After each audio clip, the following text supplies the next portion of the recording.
Flies in the Vaseline, we are. Sometimes it blows my mind. Welcome, everybody, to another episode of the new podcast, relatively new podcast, Gen X Wasteland. I hope everybody's doing well. And yes, for those of you who might wonder, this is on my private channel. And so you'll have to check it out. It is away from the Aeon Byte fiefdoms, but you can also catch it on my Substack, on Apple, Spotify, and all the usual suspects, just in case. And yeah, please subscribe.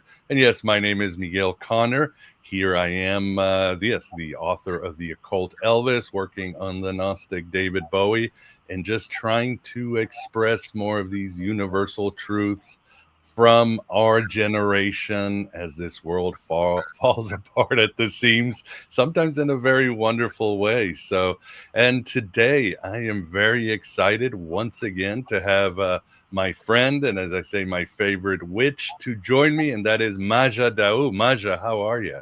Hi, Miguel. I'm doing great today, actually. How are you? I'm doing good. Yeah. Besides the usual censorship stuff and all that, and the crazy world that we were talking before. Yeah, I know I had to say it. Yeah. I don't want to be passive aggressive, but damn, I'm good at it. Well, So anyway, I'll just say this as we start out hot. Like during the 90s, as a Gen Xer, we were so passionate about free speech. It was when the PMRC was happening. Like there was so much. Everything goes in these cycles, especially Saturn cycles, like I talk about in my Shadow Astrology book, but you can see it and how things go. And I do feel like a lot of the censorship and restriction of speech that is happening now are echoes of what happened in the 90s, like with people trying to like really put a lot of caps on what you could say, freedom of expression for artists. All of this stuff was happening also in the 90s, and I feel like it's now having its 30-year Saturn cycle return. So I feel like when I look at it from a kind of big perspective, and since I'm an old lady now, right, you can see once it's gone through a generational procedure, you can see there's nothing new under the sun in that department. So I think it's funny to compare some of these to what was happening in the 90s with Gen Xers. yeah, well, we shall do that. Yeah, that's when Frank Zappa went from just a good musician to an icon. And, That's right. That's right. He left us too soon. And yeah, and there's a lot of sellouts, which I want to talk about too. I wrote a list because we're not angry even at our own generation. What are we going to, but a lot of them sold out. And that's right. Yeah, with us too. Good to see Dr. Sherilyn Jones. Sherilyn, how are you? I'm doing good. I'm let's rage on the censorship as well. I feel the same way. A friend of mine this morning, who's an astrologer, Robert Phoenix, he said, "Watch out today for the predatory victim, whatever aspect there was." And he said, "Let me define. A predatory victim are people who, because they are always define themselves as victimized, are actually predators." And so when you we're talking a little bit about the censorship thing, it's like, there it is. It's the predatory victim. So brilliant. We can get into it. But yeah, Maja, just to add on to what you said, that's one thing I loved about our generation was that we knew who the bad guys were. Anyone that was trying to censor is the bad guy.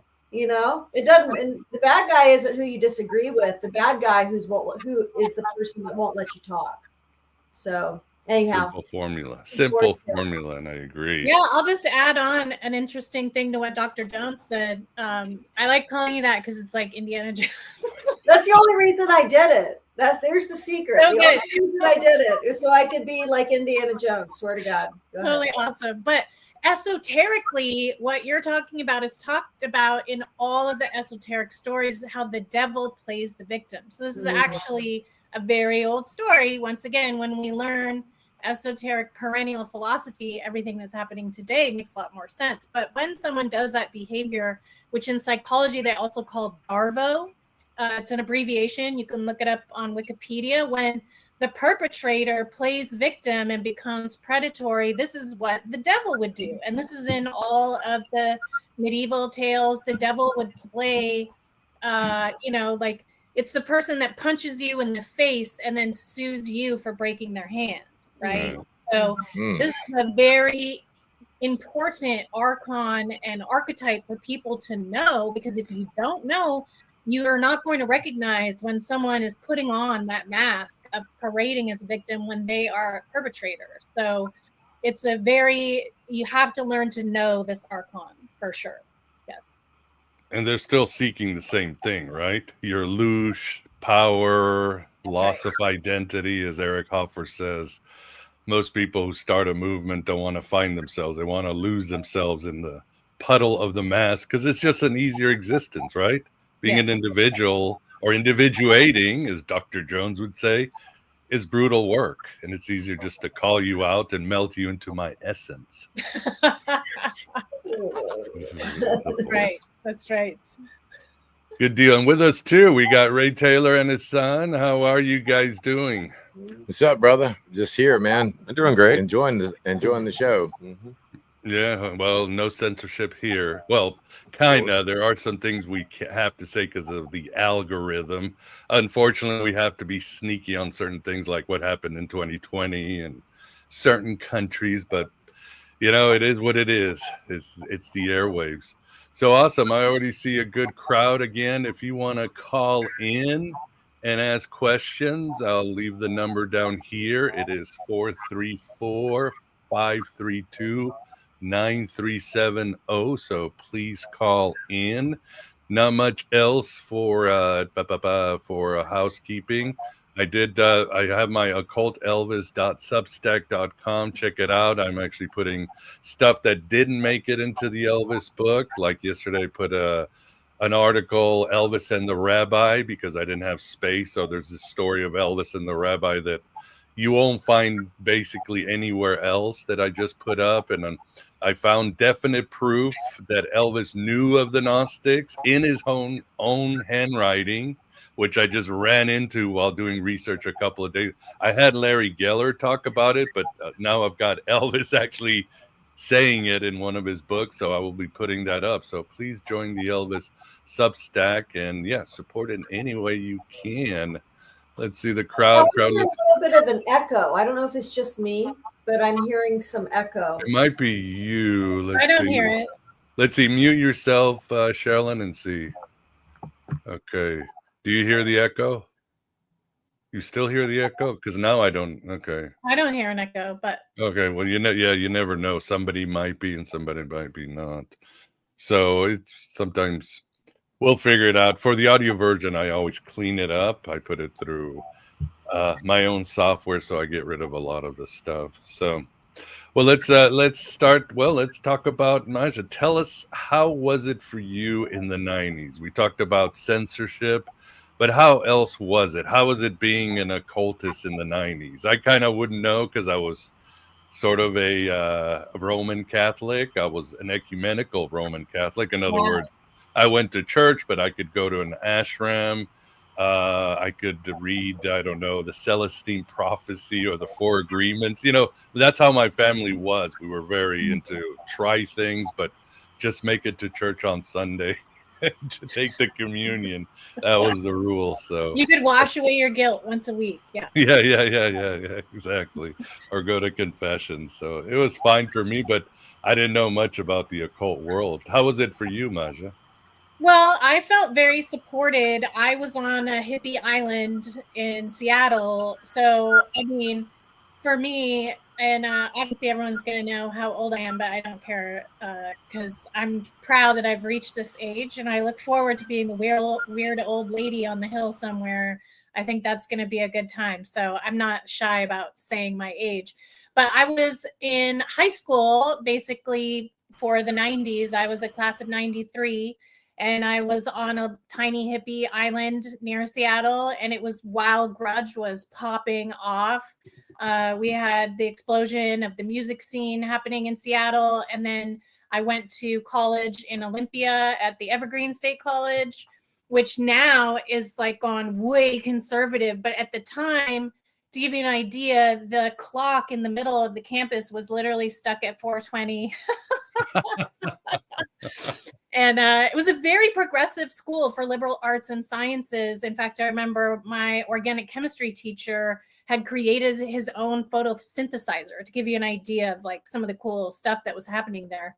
But so I went there and then went back to Seattle and was in Seattle for the WTO, the Battle of Seattle. So we like saw and witnessed so many things. So as a witch specifically, I began like getting into paganism around middle school when I started listening to heavy metal. And, I was just like blown away by heavy metal bands from like, some of the pagan places like Netherlands, Norway, all that stuff. And then, of course, got into Metallica and everything. So, and Justice for All had just come out. And I was like, so I feel like a lot of the activism and anti-censorship for me was really fueled by getting shushed by Christians who would judge me. There was the whole satanic panic thing. And since I was practicing witchcraft and also really into metal, I kind of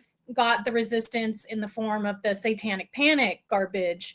So when I would interact with Christians, it would be frustrating for me personally, because that censorship I would get was ignorance, of course, at people not understanding, because I would hang out in the woods and I was like a nature witch, you know what I mean? So I'm here listening to them talking to me about this while simultaneously seeing the churches, molesting children. And I'm like, y'all are really gnarly hypocrites. Like, I am not going to stand for this. So that was really kind of where I found my voice, and had to learn also to not be, aggressive towards them, but try to educate people about what paganism was, what the occult was, and try to clear up misunderstandings that they were having on account of propaganda and misleading information and people who were scared of evil, but then performing it themselves. So that was kind of my framework that I went through the 90s with.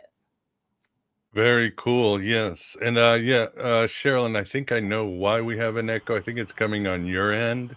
So maybe mute yourself, or you can go to the settings, Sherilyn. I know we're doing this in the midstream, but if you go to settings, and hit audio, there's an echo cancellation and a noise reduction thing.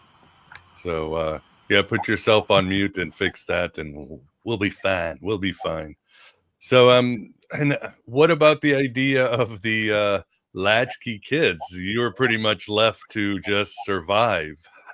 Yeah, that was regular, I mean, I think also because we were on an island, it was safe for the most part. So all of us, all my peers, we wandered around everywhere, just, doing psychedelics, hanging out on the beach, in the woods. Like, that was what we did. And there was there was phones, but there wasn't cell phones. So no one would call their parents to check in. But like, I had a single mom who would work, so she was just gone. My dad was in prison and gone. So myself and my two sisters, we were just left alone all day. We took the bus to school by ourselves. We did everything by ourselves. So for me, I feel like it engendered a spirit of independence, self-reliance, self-empowerment, which I have also tried to pass on to my girls so that they can figure stuff out on their own and not be so reliant on, needing someone to hold their hand through things. So, I mean, even though I didn't get much help with anything, it resulted in me who is very kind of capable and does things on my own, everything from figuring out my taxes to whatever. Like, I can figure out how to do stuff myself because I just learned to do it that way. Very cool. Yeah, very cool. And what sort of paganism did you first embrace, or what were your entry drugs when you say? It was really through nature, because I would just hang out in the forest, and then I saw like crazy things in the forest that were magical and metaphysical, right? So, I mean, I had been ill from the time I was a child because I had really bad asthma pneumonia. So I already had like near-death experiences and things that didn't quite fit. And then when I would hang out in nature, I would see things. So I got really into fairies, nature spirits, elementals. I remember some of my favorite books were like John Michael Greer had some like druid books out at the time. Right. I was like a huge fan of him. And when I was in high school, I started reading Starhawk. So she was hugely, I was on the debate team in high school, and I did really well, actually. We just cruised all over the country, winning tournaments left and right. And we would quote Starhawk and ecofeminism and use it as an argument against most of the kind of uptight, East Coast teams, and we won almost every time. So I was actually using paganism in debate rounds to win arguments, thanks to Starhawk. Yeah. Very cool. Very cool indeed. Yes. What do you think, Sherilyn? Was that kind of like your growing up? It's interesting because it was almost the polar opposite. I was on the East Coast, I was in the South, I was in Florida, and it was very sort of controlled, religiously. It was there was one way, and for me, my dreams, Miguel and I talked about this previously, but to me, my dreams always showed me that there was a lot more going on than everybody told me there was. And also I could just see from, as you mentioned, Maja, from people's behavior, that they were saying one thing, but they were doing another. And they were naming bad guys, but I was witnessing very bad behavior, and so, I sort of had a microcosm into the whole conservative world, Florida up until not that long ago. Well, and now I guess it's more libertarian, with the whole COVID reaction and what have you. But it was a very conservative place, almost universally, until not that long ago.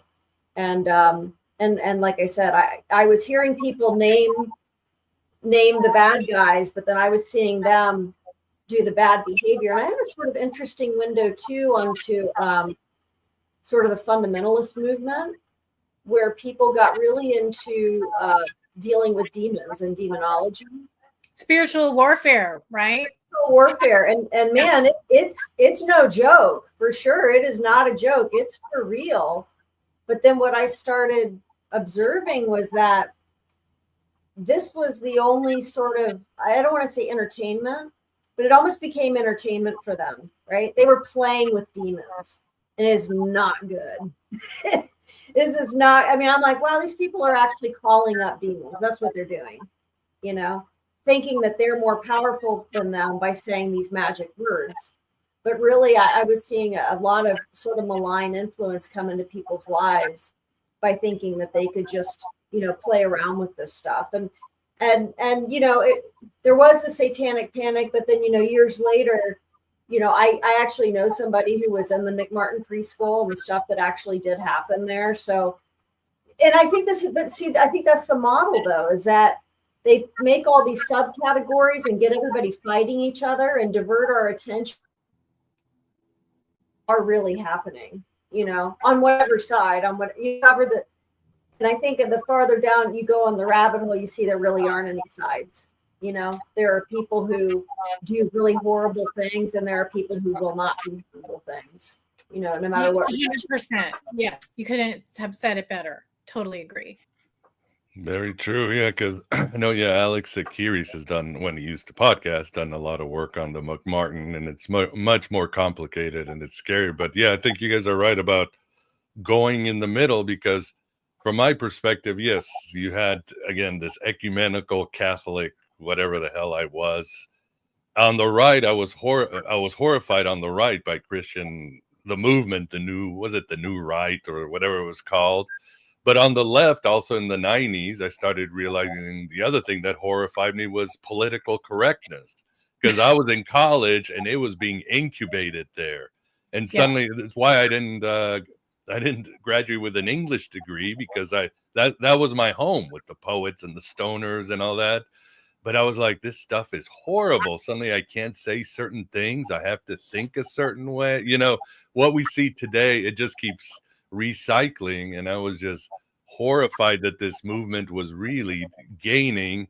And unfortunately, you had this movement is fueling the other movement, right? You have somebody politically correct, and then you've got Rush Limbaugh getting his masses up, and you have these huge, again, this divide and conquer. And I'm in the middle going, this is not going to end well. And it didn't, because 2001 came with 9/11. Things went really bad, right? The rise of new atheism, super ultra patriotism, vilifying whatever boogeyman you want, the Muslims, the Jews, it just got out of control. What do you guys think? Well, yeah, they use it, right, as justification. So I think what Dr. Jones said is correct. There's bad behavior and it doesn't belong to any group. But what happens is people manipulate through scapegoating different groups for bad behavior, and then they're justified in persecuting those groups, right? So we have to be, and it happens on both sides. This is what people do with a polarity or oppositional relationship, which I discuss at length in the book. And it's really important for people to see how you're going to get manipulated when you get presented with football teams, right? Of like, you're either for this team or you're for that team. This is how the manipulation occurs. And until we understand that these negative behaviors or bad behaviors are also in nature, like I can't harp enough about, right? We're going to see every bad behavior a human being can do also exhibited in some species in nature. So we can't even blame human beings or a lack of morality or because they belong to this group. Sorry, it's not that easy. You have to really look at these cycles of root chakra behavior, survival, nature, our kind of bottom level that exists in this realm that we all have to deal with. There is no group ever that's going to be responsible for it. There's no individual that you can lay the blame upon. It's an earth-wide event that we have to look into and understand these kinds of negative behaviors and gain insight from them rather than trying to take sides and think that's going to solve it, right? How's that working so far, right? The death penalty totally stopped murder, right? Yeah, exactly. Yeah. And if you make guns illegal, criminals won't use it. Yeah, this logic goes everywhere. Just make sex illegal for minors and then no one will do it, right? No, of course not. There's no understanding of nature in any of this rhetoric. And so it's offensive to me when people use that rhetoric to scapegoat any individual or any group without looking at the nature of existence. We can't do it. Yeah, even that, like one of my, I don't know about pet peeves, but for example, yesterday my wife is like, we need to go out more in nature. And I'm like, you fell for it. That's a divide and conquer. We are nature. There is no nature. It was created to separate humans from what you were doing, Maja. So I said, let's get rid of the word nature or environment. What the hell does that even mean? That was big in the 90s, right? It's like, that was Love and Rockets. You can't go against nature because when you do, it's part of nature too. There you go. Yeah. I mean, termites and ants build apartment complexes, and nobody's saying, look at these colonizers. Thank you. That's what I mean. Every single behavior we do, you will see mirrored in a species in nature because we are a species in nature, beholden also to the realm. So there's no escape. We're soaking in it. Yeah. Well said indeed, for sure. And what about the idea too? You talk about, or you told me you saw, you did see Rage Against the Machine, right? Oh yeah, I saw like every band. I was so lucky. I went literally from the grunge explosion in Seattle to the Riot Girl movement in Olympia, and then back to Seattle. So I saw every band. I saw Soundgarden, Nirvana, Alice in Chains. I saw everybody, and just loved every minute of it and got to see so many festivals. But yeah, there was this one particular Rage Against the Machine show that I saw. And this was, at the time, people tried to scapegoat Rage Against the Machine for a lot of riots too, actually, when they were happening. And everyone was like, oh, it's such bullshit, right? Because they were like, everyone seemed targeted, right? In that polarity. If anyone was speaking up or causing a problem, they were immediately targeted and scapegoated for the cause of the riots. But I went to see Rage Against the Machine play in Seattle. I'm trying to remember what year it was. I feel like it had to be pre-WTO or like right around. They weren't at the Seattle battle proper, but they played and everyone was leaving it was like in the big stadium, the Seahawks stadium where the show was. So everyone was leaving the concert and there was riots. I-5 was shut down. Everyone was getting out of their cars, like jumping on other people's cars. Like you couldn't move. And everyone was just like yelling at the top of their lungs because we were all at that time so fired up against fighting these corporate takeovers that were trying to inseed themselves. We had Microsoft, Amazon, Starbucks, all those corporations were starting in Seattle. And so at that time, everyone was like, no, don't let this happen. And so, like, when we saw Rage Against the Machine, everyone had this heightened, like, frenzy energy to try to stop what they saw the direction that the oligarchy was taking, which ended up being correct. One of the most powerful companies now are those ones that at the WTO, people don't know this, but it's kind of funny with the tariff war that's happening now, because again, this is an echo of what happened 1999 with the WTO. We were protesting because we knew that companies were going to exploit third world countries. When we have NAFTA, we have WTO, we are fighting against that because we knew it would just enable US governments to go in and do whatever they want, like take minerals from the Ukraine, take radioactive material from Africa, you know, like what's happening in Mali. We at the time knew that these trade agreements were only going to cause an avenue for corruption and exploitation of the government to go and take whatever resources they want. And the Gen Xers lost, and we saw that our efforts were all impotent and ineffective, which then was echoed again at the Occupy movement, right? And we were given this kind of facade that we could make a change or have this happen. And you see this resurgence of like that 60s activism happen in the 90s, which now again is on the 30-year Saturn cycle entering again. And then we saw everything just slowly got consumed by the companies we're fighting against. So much to kind of come full circle.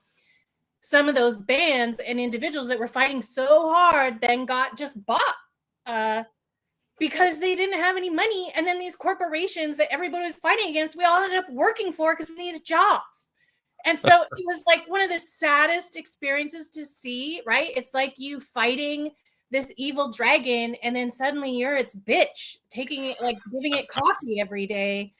And so it's like, so we all saw how you can't get out of the machine. It became into like the Pink Floyd nightmare as we watched it unfold and see it happen over and over again. And then when we talk about it, we got called kooky conspiracy theorists or like truthers, or right when we're like, sorry, but we can see that this is total propaganda because we've been through this shit before, right? So, but then they just silenced the voices again by calling it conspiracy theories. And so we all really just learned how to have this deep frustration and impotence and then turn it into art, I think, for most of us, or talk to each other about it and learn like where we couldn't express it, or we would get, you know, vilified or scapegoated or targeted, right?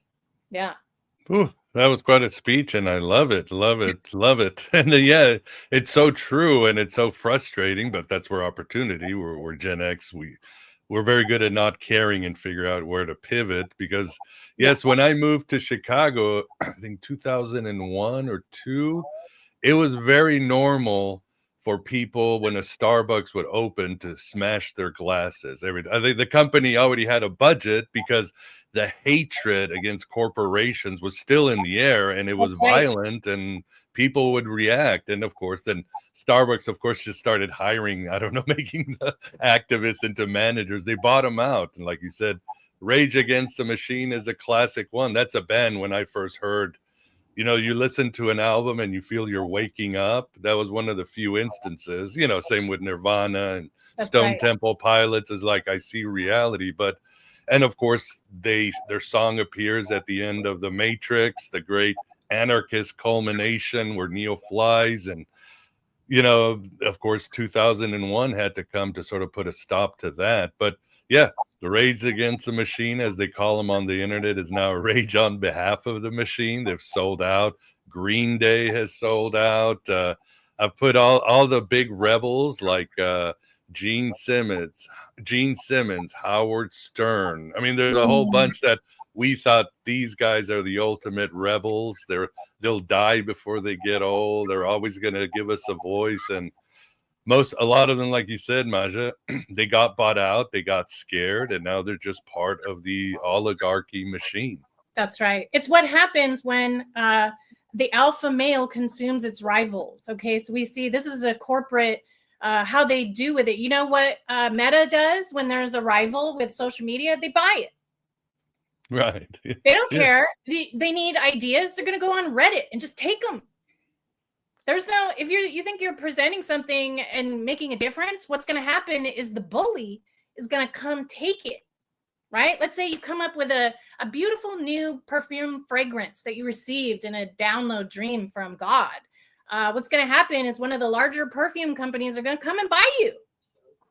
Or they're going to hang you up in court for so long, for decades, that they'll just squash you out of existence, right? So the tactic that gets used by the oligarchs is that they just buy everything. There's no resistance, because the way that they deal with counterculture is they infiltrate and absorb it like a big amoeba, right?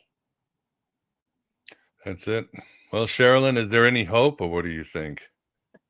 No, we can end the show now. Yeah. Move to the country, move to somewhere isolated, and raise your goats. Well, that's what I thought when I moved to Montana 12 years ago. But turns out that the reach of the long arm of technology and this mind virus, you can't get away from it. There is nowhere you can go. And even if you do, even if the people, let's say there's no technology, there's still ignorance, and that's been sort of a constant, balance on my part, is that, when I'm in big cities, about half the time I think I'm going to kill these people. I cannot deal with this shit, And then when I'm out here in the country in Montana, about half the time I'm like, I'm going to kill these people. Like, I can't deal with the ignorance, right? So we don't have our perfect communities anymore, right? The brain drain of the last 100 years is real. And it's made, I think we've talked about before, Miguel, but, Jung grew up in the country, and then he went to Basel for medical school and college. When he got to the city, he thought, these people are insane. There's something wrong with them. They don't have this common sense, right? They weren't interacting with, quote, nature. They weren't interacting with a more, symbiotic natural world. So long story long, our perfect communities don't exist. And it's incumbent on us to build them, to build a new model where things aren't consumed by the beast and aren't just taken out of circulation once they're a threat. But, to riff on this sort of end of an era, how do you pronounce that? I'm my French. Fin de siècle. I think. I moved to DC in 2005, and so it was, everything had just been recently buried, right? So I grew up. I was in the music industry for 3 years in Florida, bringing independent bands who nobody would come south of Atlanta, basically, before the company I worked for was doing it, and it was really amazing. And just like I said, the enemy was clear. The enemy was the person who wouldn't let you talk, and within that there was lots of room for disagreement, and there were clear-cut things that were right and wrong. Like, people didn't want war, people didn't want corporate control, people didn't want the government telling them what to do. There were simple bad guys, right? And if you won't let us speak. And then the political correctness started coming in, and then you start getting these weird subdivisions where people aren't allowed to disagree, and sort of weasels its way in. But when I got to DC, it was sort of the corpse of sort of, real defiance was sort of freshly buried. And I remember walking around DC, and people that were just maybe a few years younger than me. I would have been class of 92, so we're right at the same, era. I realized that they didn't see things. They didn't see that. They didn't understand that they had been completely co-opted, and it was the rise of Facebook, and people weren't questioning. I walk into a Patagonia store and oh, we're environmentally friendly. And no, you're not. Everything in this store is plastic. and everything in this store is made in China. Wrong, wrong, wrong, wrong, wrong. Bullshit, bullshit, bullshit, bullshit. You know, they changed the nuance debate, just as an example. They changed the nuance example. of the environment, right? Which includes toxicity, includes abusing people for their labor, which includes poisoning the water, into just climate change. Mhm. And what does that fucking mean? Pardon my French. What's that mean? It's like What nature. about all these other things? All your shit's made in China by slaves. All your stuff is plastic. You converted it at some point after NAFTA to that. And so all those profits that you now make off slavery went in your pocket. They're not go to the environment.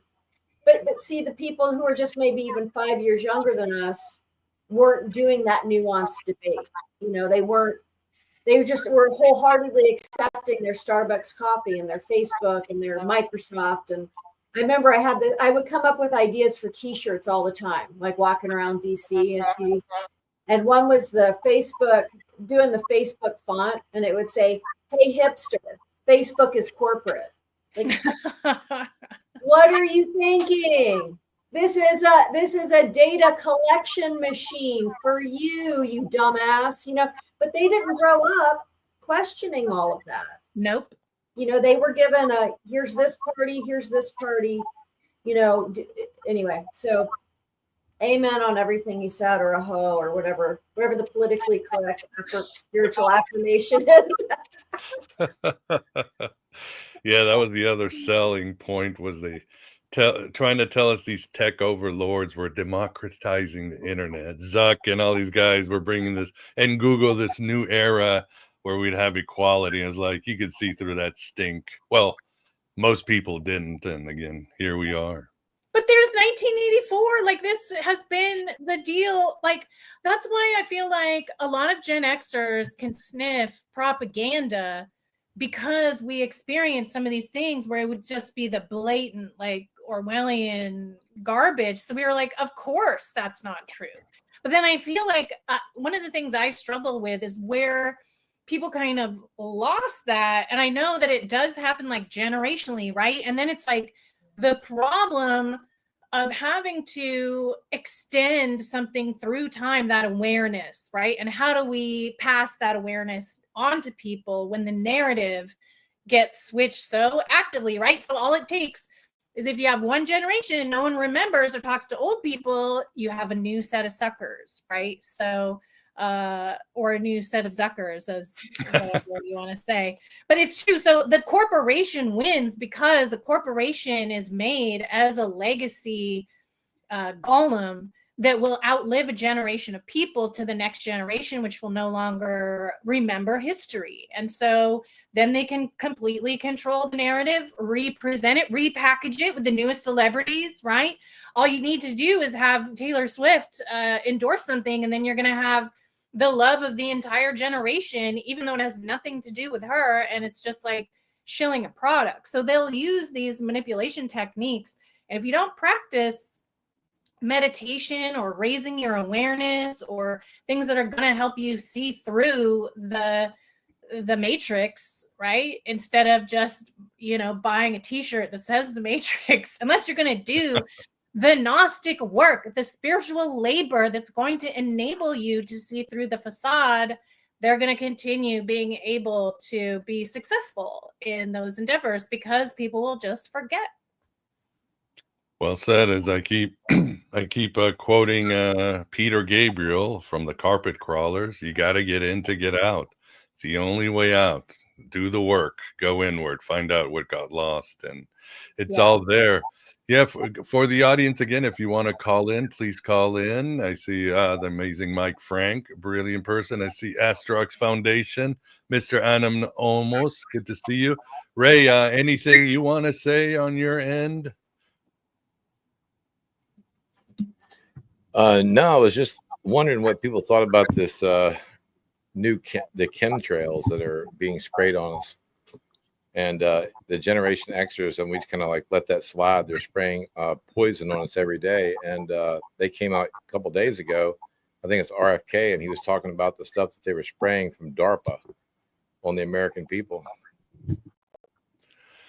Yeah, it's, obviously, yeah, we didn't have to worry about that when we were they just appeared out of nowhere, whatever. But I think my attitude, and I know, I run with holistic people and I run with conspiracy people and alt science, and there's a million ways they are poisoning us, no doubt about that, and that's been going on, and it's almost impossible to avoid. So I always tell people the story of the Chernobyl wolves, and that's the story that after Chernobyl, eventually there was the vegetarian animals were there, and they started to populate in this radioactive zone.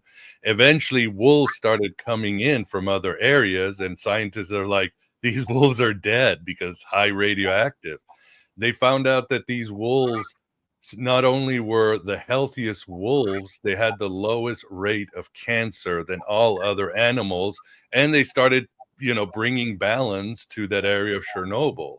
So the point is, sometimes if we are healthy inward, if we are spiritually clear, then I think sometimes is the best way, because we're going to get hit from all. Sometimes adaptation is sometimes the best way to deal with things as you try to do research of what works for you, what's in the sky. I mean, we're being hit by radioactive waves all the time, from cosmic waves. So as humans, our superpower, one of our superpowers beyond empathy and the ability to see patterns, is that we are very adaptable. And that's one way we can survive. I know it's not an easy answer, but you could go crazy wondering about chemtrails and fluoride and all that stuff. You know what I mean? It's hard. So keep yourself happy and spiritually centered, and you'll be healthier. It's true. I'll let you know. For me, I've noticed it a lot because I look at the skies all the time, and I'm a bird nerd. So it's something that I started noticing happening immediately. And even pre-internet, I was following Adam Parfrey, who was a very controversial figure, of course, for many people. But I wrote a book with him, so I got to know him. He had one of the first books on chemtrails come out. I mean, he was an OG. He talked about Waco, which was another kind of incidence of that freedom of speech. And so Adam Parfrey was one of the first whistleblowers on the chemtrail controversy through the works that he was promulgating and trying to raise people's attention to. When I lived in the mountains before my house burned down, my partner and I would watch, and we could see every day. We had the schedule of when they would go, and we would watch how it would move, and you can see it happen. And since I'm a chemist too, you can study and understand what's happening. So they at first said there was nothing with chemtrails. There was only jets, right? This was the first story. And then the narrative shifted to that this was geothermal control and cloud seeding, right? But at first they said there's nothing happening. Shh, you don't know what you're talking about. And then we actively saw them change the narrative like we wouldn't notice, right? And again, it's that thing where, you just find some new Zuckers and no problem, just But what we saw them change it to was that they were doing cloud seeding, which is funny because that's a Wilhelm Reich invention. For those of you esoteric occulties out there, you want to have some fun, go look up Wilhelm Reich and cloud seeding.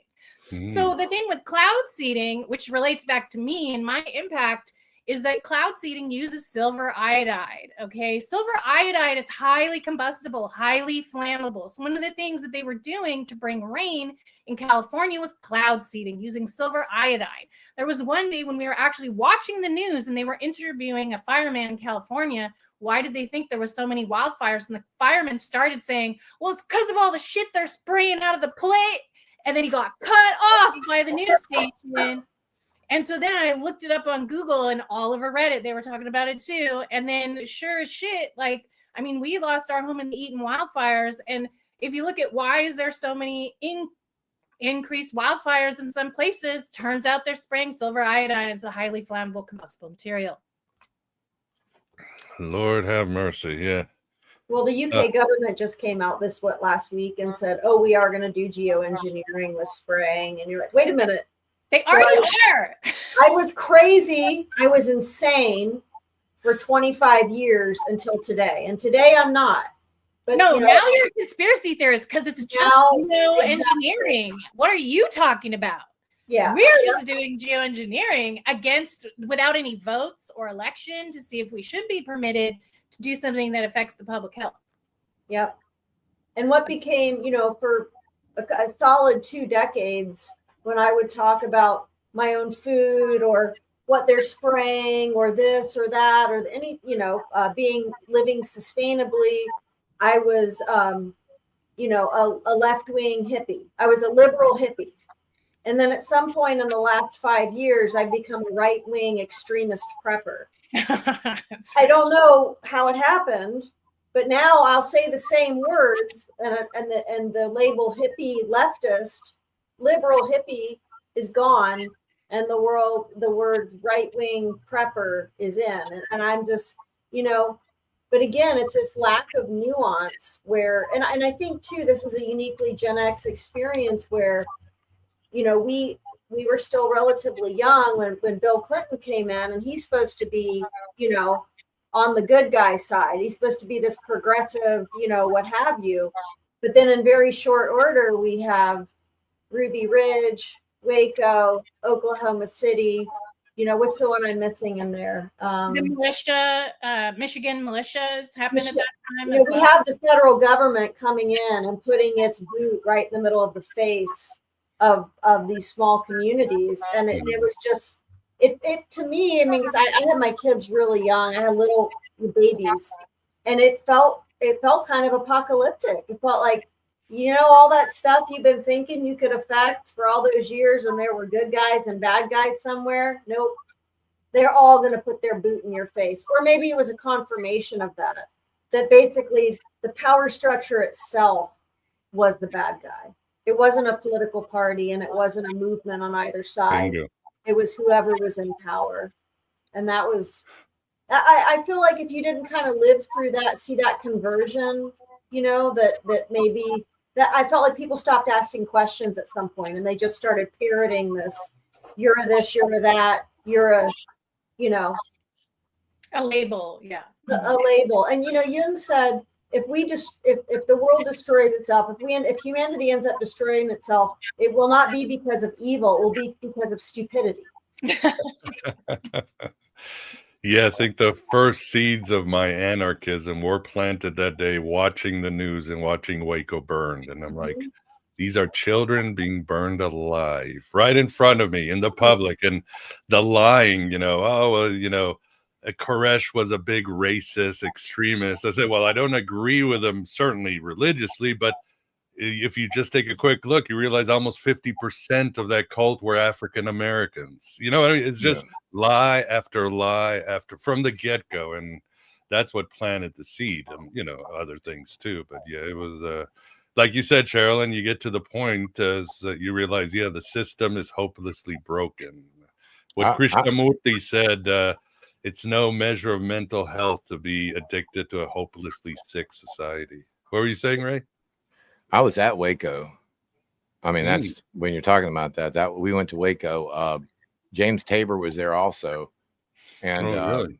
At the time he came in, he wrote a book about it. I was there for about 14 days, the last 14 days. And I saw when the fire started, we were there protesting freedom of religion, and they didn't have a search warrant, and they arrested us.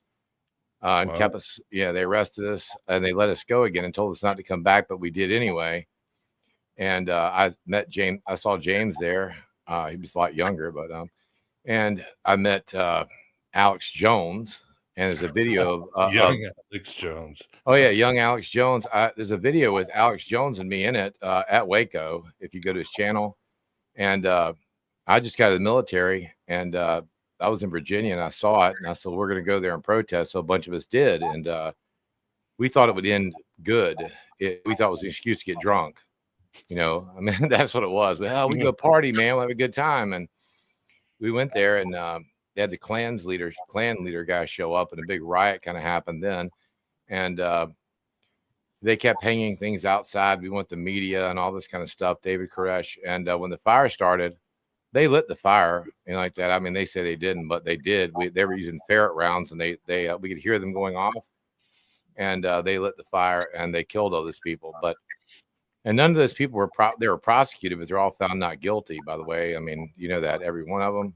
And I met a couple of people that were in Waco, and they arrested all of us a day after the thing in Waco, Texas, in our hotel. Yeah, they came to our hotels, and they said, "Were you out there? Were you out there?" And they said, "We need to talk to you." And none of us would talk to them, so they arrested us and said we're obstructing.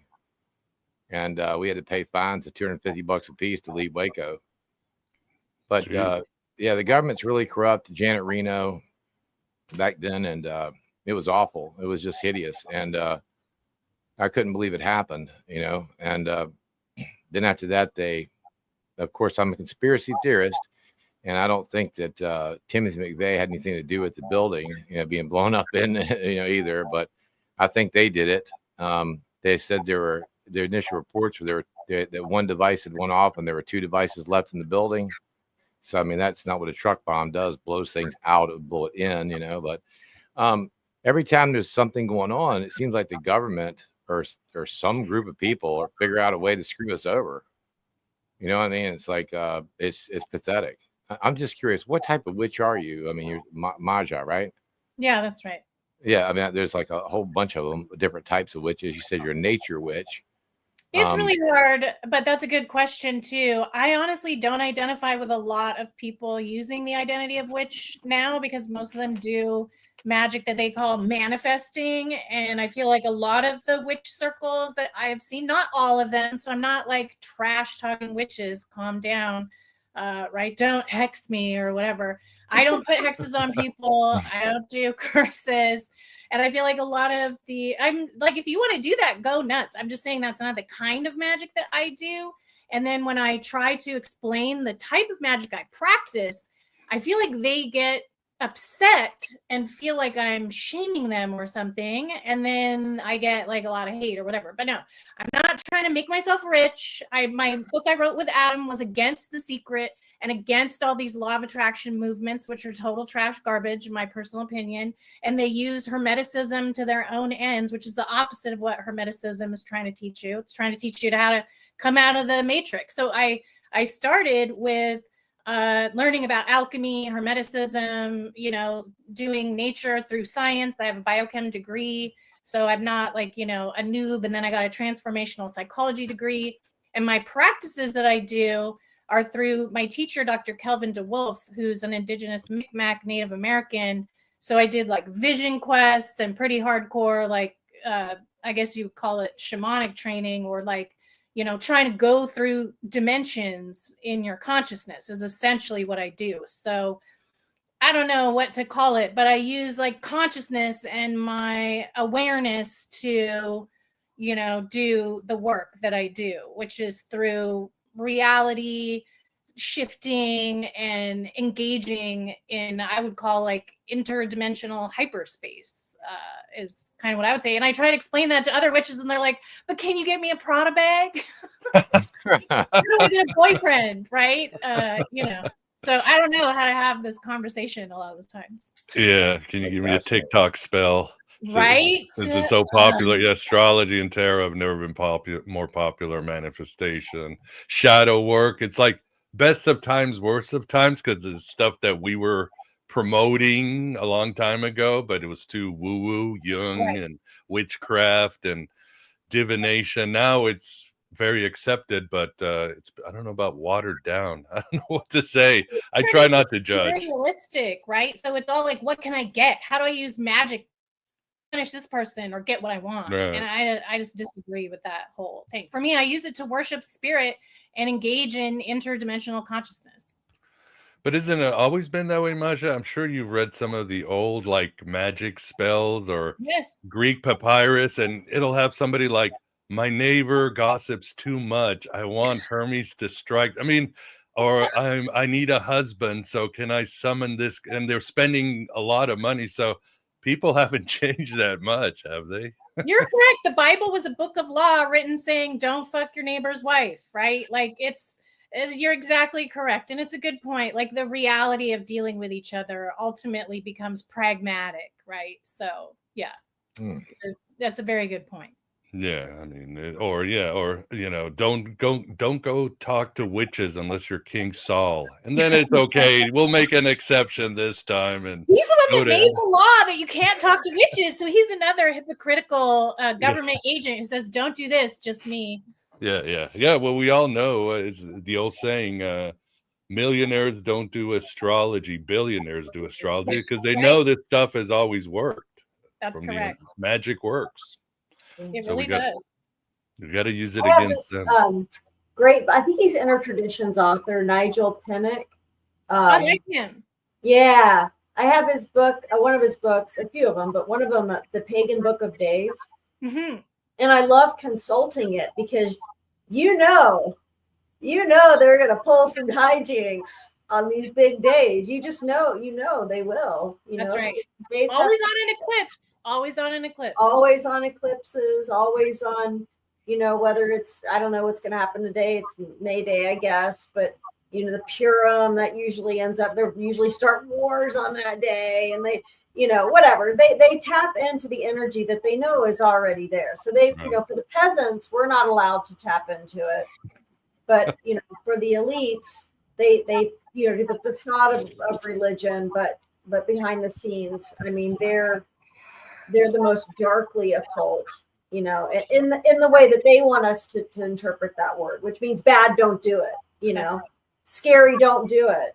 Yeah, well, it can be scary if you are using it, as you're saying, to manifest, get me what my ego wants right now. That's black magic. And kids trying to get ice cream when they're having their teeth rot out. Yeah, exactly. And we talked about this a little bit with the show with Mitch, and what does he call the magic? Causative ritual. He was calling that. But I was likening it to how Don Miguel Ruiz, the Four Agreements guy, says, you're doing magic all the time. What you speak, what you say, where your intent goes. So if you're speaking things that are harmful and negative and hurtful, that is black magic. You are doing it, and to take responsibility for all of your intent and all of your words. And to get back to what Doc was saying, we could go down a million different rabbit holes. And for me, the overarching theme is, when do people stop asking questions? I don't care what your opinion is or what your view of chemtrails or Waco or, bring it. But if we're not even allowed to ask questions to things that clearly don't add up, if they don't add up, but you're not allowed to ask a question, or you get shouted down by a label, like, to me, that is just, it's so disgusting. I don't have any room for it. agreed. Yeah, it's something else. Be a Chernobyl wolf who looks inward and uses a lot of magic. Then I think you'll be okay. You'll be okay. I wanted to show you something, Maja, if you don't mind. I know it's an hour. You still have a little time, or I'm good. Yeah, you're good. All right. I showed this to Chris Knowles, and I wanted to get your perspective, also Sherilyn's, because I feel it's kind of male dominated about what influenced Gen X. So I wanted to get your opinion. So I'm going to add it right here. Here are influences. Of course, it all, every time you go to Gen X colors on some platform, it's got to give you the neon or a skateboard or so. It's always that way, but whatever. But here are the influences, and I'll read them out loud for those of you who are listening to this on audio replay. Our influences were MTV, Saturday morning cartoons, dystopian sci-fi, Mad Magazine, Mystery Science Theater 3000, because the movies were very bad in the 80s, we have to admit it. And they were really bad, some of them. Grunge, Mystery Science Theater. Yeah. It's good catharsis. Grunge, punk, new wave, new romantic, goth, alternative rock, hip hop. The Simpsons, of course, talking about geoengineering, the famous Monty Burns. He's going to block the sun out, which is what they're doing in England. Of course, directors David Lynch, Quentin Tarantino, and the rise of indie films. Console gaming started with us. The internet started with us for mass usage, at least. Personal computers, we were at the forefront. John Hughes films, you just got to mention those. You just got to. Dungeons and Dragons, at least for geeks like me. Adult Swim, Liquid TV. insane distant parents. We can all relate to that. Comic books, of course. We had the AIDS crisis, fall of the USSR, 9/11. We talked about Waco and others. Star Wars, martial arts, Japanese monsters in films. So that's my list. Do you think it's male centric? Because even through my male lenses in the 90s, I'm still thinking of, oh yeah, we got supermodels that came around, and then we also had the rise of the sort of angry folk female singer like Alanis Morissette, Sarah McLachlan, Jewel, and those were great. They sold millions of copies, and I listened to them, all of them, religiously. But what do you think of the list? I certainly partook of all of those things on the list. I was a huge Mad Magazine fan. I had like a giant, it's so sad. I actually had a huge comic and Mad Magazine collection that was lost to the flames. Oh, so but sorry. I was one of the few women that were at comic stores, but I was also kind of butch. Like I would wear plaid shirts and Doc Martens, you know what I mean? So I wasn't like super femmy, I don't know.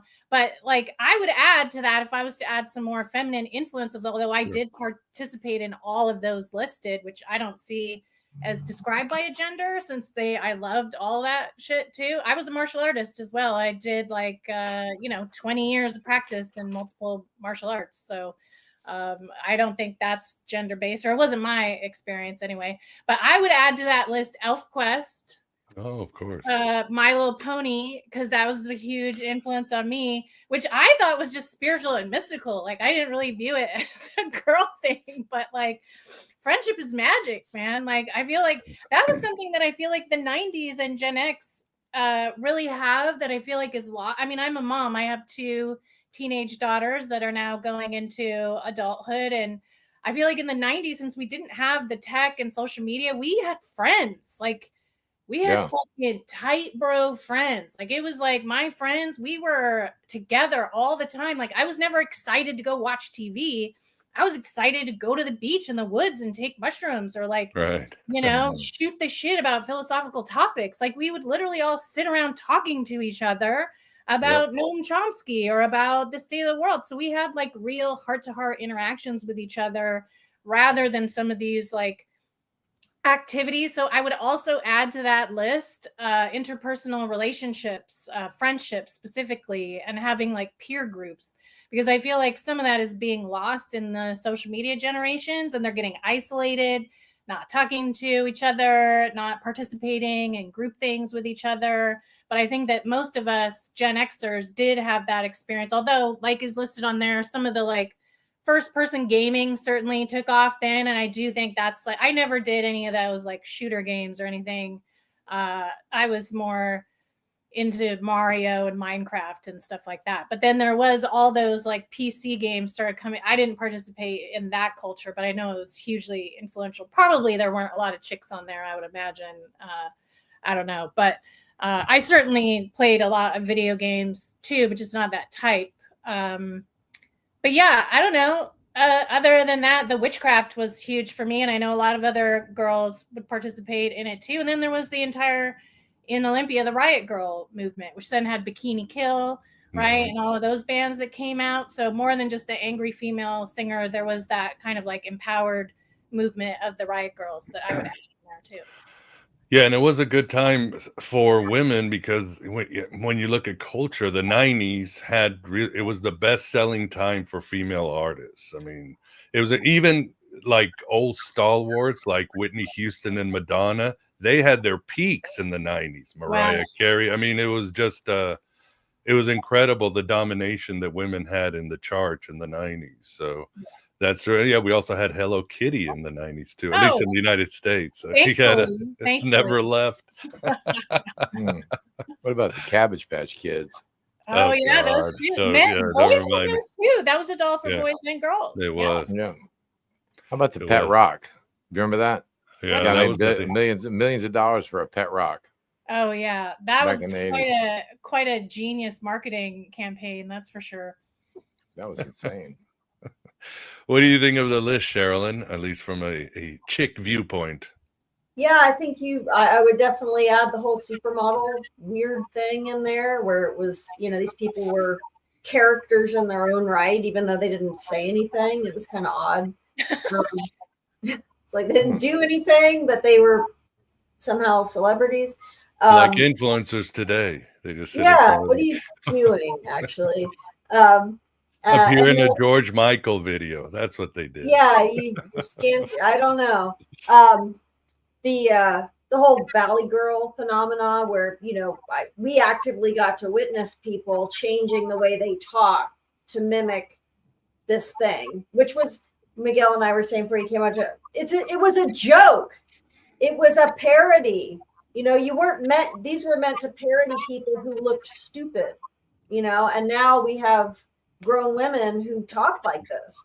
Who didn't even realize that was a parody of stupidity, right? Who are like, oh my God, everything is the question ends with a high note question, and you don't even know it, and it's like that was a joke.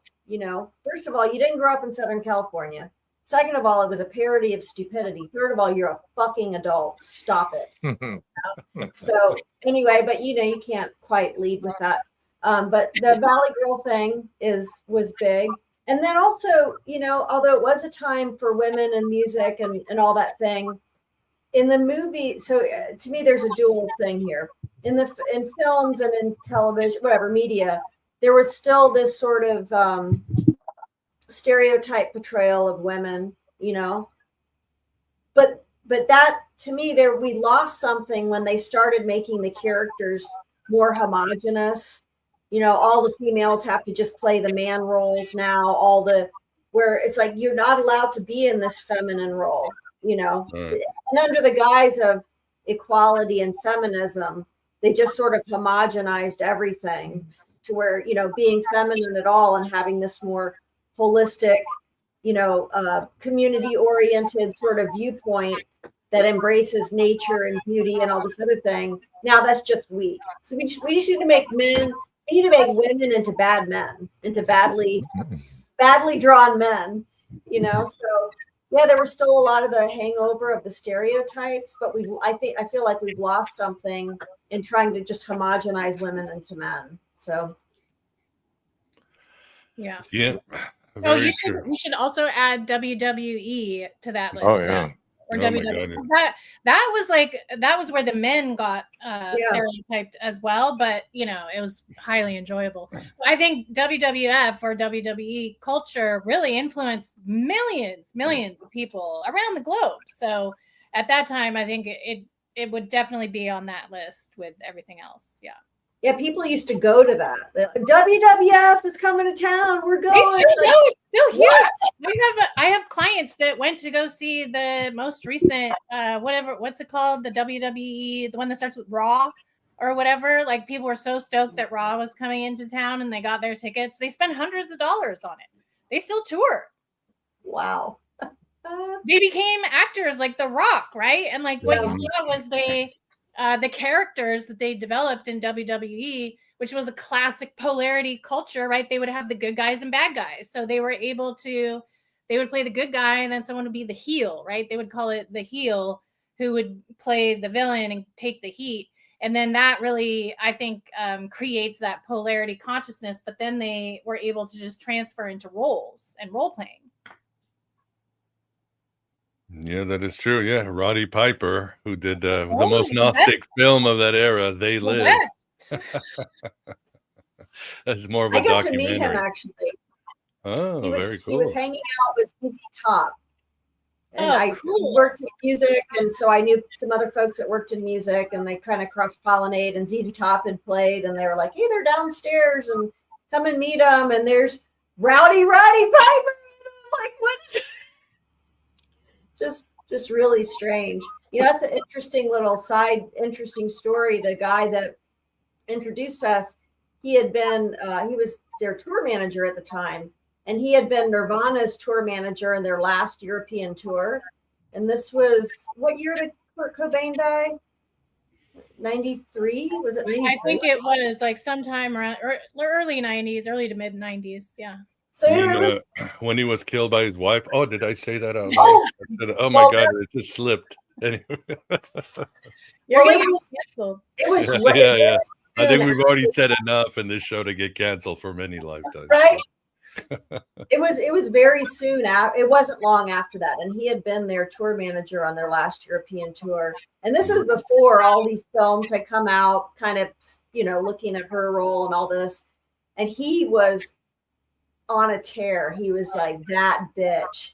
He said that she would order the drug. I don't know if I'm saying too much. She would order the drugs for him when she knew he was trying to recover and stay clean. And then she would call the press before she called the ambulance to pick him up. I mean, he was beside himself with fury at the behavior that person got away with. So, and it took, well, it wasn't, it took a decade before, the films started coming out and the reporting started coming out of, that this was, who knows what exactly happened, but yeah, it was all 90s Gen X story for you. Yeah, unfortunately, we did get individuals like Courtney Love and Michael Stipe and some other idiots that just ruined it for everybody else. But also, you're talking about the Valley Girl. Remember the movie? That was when out of the shell we got the living manifestation of Gen X and Nicolas Cage. He came out and has ruled over our zodiac for the last 30 years. So this combination of insanity, mistrust, and of course, we all know, and it's no secret because he said it, Nicolas Cage has spent his life trying to be Elvis. That's all he's, that's his lodestar, if you would. That's who he wants to embrace. So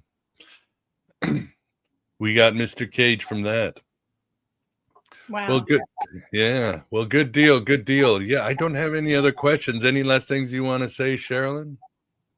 Oh, thanks, Maja. It's good seeing you again. Really appreciate your insights and want to check out some of your books. They're available on your website or? Oh yeah, there's links on there. I also am on, any of the places you like buying books. There's actually a cool one I have an author page on Amazon, but on Amazon, right? Obviously it's one of those big companies we're all fighting against, and books that are on Amazon are now getting all copied by AI scam books I've had actually 3 of my books that people have taken and then they run it through AI and then they republish it, but it's not word for word because they have the AI change it. I've had that happen even to a manuscript that I presented to a publisher that didn't even come out. But then some of my published books have also been taken and represented on Amazon as AI versions. And the problem is there's no author name because they make up a fake name. And I've had talks with Amazon. You can't even find out who did it.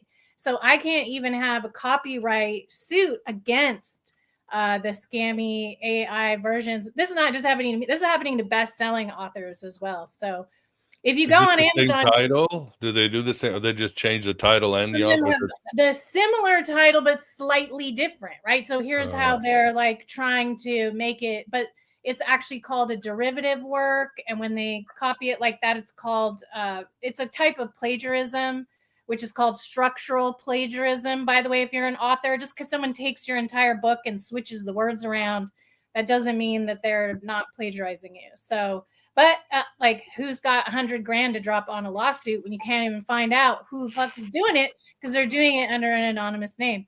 But anyway, that's my little Amazon spiel. You can go on bookshop.org, which is a really nice place to order books that actually supports small bookstores and like human beings, and is so far as I know, doing like a lot of supportive community work and a nice place to buy books. If you don't want to use some of the bigger online systems. Yeah. Nice. Thanks. And what are you coming up with next? What's on the, don't you have a deck coming up? I do. I have a deck that'll be out, I think, next spring. It's a ancestor shadow deck talking about, more of the dark types. I like to talk about how most of these things we see, like the devil playing victim. These are all old stories. So I'm trying to do a tarot deck that gives all of the bad behaviors that people do. Like I have for the Fool, it's hubris. Right. So we look at the kind of shadow version of all of the archetypes of the tarot. And I go through and talk about how they have an ancestral history And I talk about cave people and like our kind of lineages and how we have behaviors that extend past humanity that we engage in. And this is what the archetypes or archons are trying to teach us about, so that we're not, ignorant or in the dark about our dark behavior. And then we can learn to see it with our eyeballs when someone's doing it, so that we're not kind of duped, right? So that's going to be called the Shadow Seer Tarot, I believe is the title we've arrived upon. So that'll be fun, I think. Nice. Yeah. Yeah, can't wait. And how are things after the fire? For those who don't know, Maja was there with the fire, and sometimes I'm like, people have such short attention spans, and today everybody is a tariff expert, but months ago everybody was worried about LA, and then we move on. How are things been there, or is this just an example of what we've been talking about, the corrupt power structures? There's all kinds of like stuff coming up, right, about it for sure, with corporate bullshit, like I said before. But I did do an episode with Steven Snyder on the farm about it. We did a fire episode, so if you guys want to check that out, I go off at length about it. But we're doing well. We actually received a lot of support from the community, so thank you, everyone. Thank you, Miguel, for posting about it, because even just to get our apartment in LA that we have now was quite a deal, because all the landlords were price gouging, and it was like, we have a family of 5 people, so it was very challenging to get a place, but it cost a lot of money when we finally got the place. So if we hadn't gotten help from the community, I don't know what would have happened. It would have been so much harder. So we're so grateful for everybody's help, and we're just focusing on moving forward. Yeah. Good deal. Glad to hear. Awesome. Well, I'll have your website, of course, on the show notes and everything else. So, first, Sherilyn, thanks for always being the wing woman. Good to see you again. Good to see you too, Maja. I'll reach out. I'd like to talk more with you. Thanks for sharing everything. And so sorry to hear about the fire and loss of your library. That absolutely broke my heart. I'm glad you hung in there, and you're still doing your work and offering your gifts to the world. Thank you. Thanks. In there. Awesome. Yeah. And Ray and company, thanks for joining us. I think I'm realizing maybe people aren't calling in because it is day. Everybody's at work. So they can't just and them chemtrails, in the middle of their cubicle or something. So we have more phone calls at night, so maybe that'll be the key next time. But thanks for keeping us company. Oh, no problem. If anyone wants to, I can shamelessly plug my new channel. It's called Free Speech Dispatch with Dr. Taylor. Awesome. They want to come and subscribe there. We're going to do a lot of news analyzations and some conspiracy stuff. Cool. And religion. Yeah. Send me your link, and I'll share, and I will definitely join. Like to hear your insights on things. You've been in the belly of the beast, as you just told us today. Oh yeah. Well, I really enjoyed it. I mean, it was nice, very interesting. I mean, I really enjoyed. Where did you grow? I mean, here I can't start asking you questions. Wait till the camera's off. Yeah. Well, Maja, Seattle. And I grew up. I was born near Montreal, and then we moved to Vashon Island, that was near Seattle. Then I was in Olympia, and then back up to Seattle again, and then moved to LA. Wow, quite a journey. Awesome. Yeah. Well, for everybody who showed up, appreciate your company, and we will have more shows in the near future. And enjoy. I still haven't thought of a cute send off for this podcast, except for, I don't know, maybe I'll do Beavis and Butthead or something like that. I don't know. We'll figure it out. Anyway, everybody, take care and have a good rest of your day. Thank you. Thanks, guys.